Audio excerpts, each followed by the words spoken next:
黐線啦！就係呢個工人房都300幾萬。今日我哋參觀呢一個單位係擁有私人電梯，室內面積2841尺，外接一個409尺嘅特色平台。今日我哋參觀嘅地方係晉渝渣甸山。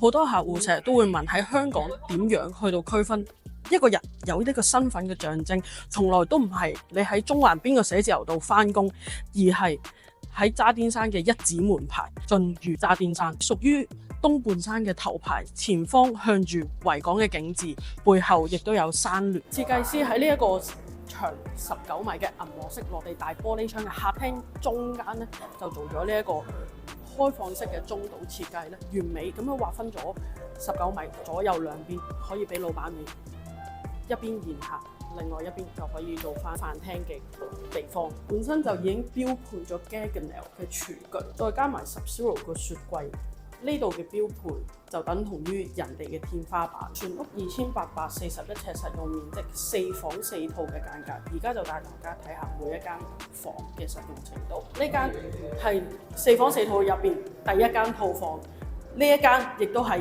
已經係最細嘅一個套房嚟㗎啦。單位同露台一樣，都係望晒成個東半山嘅景觀，亦都望埋維港嘅海景。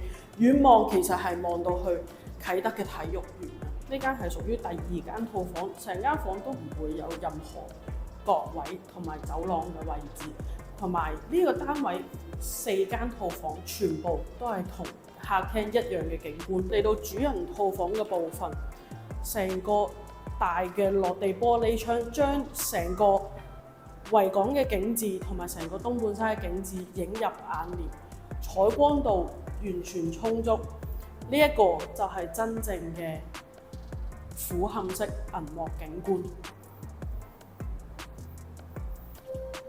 由名師 William Liu 親自操刀設計嘅呢一個單位，果然魔鬼在細節。喺主人房嘅呢個部分，天花板呢一個我堪稱係天花板界中嘅天花板。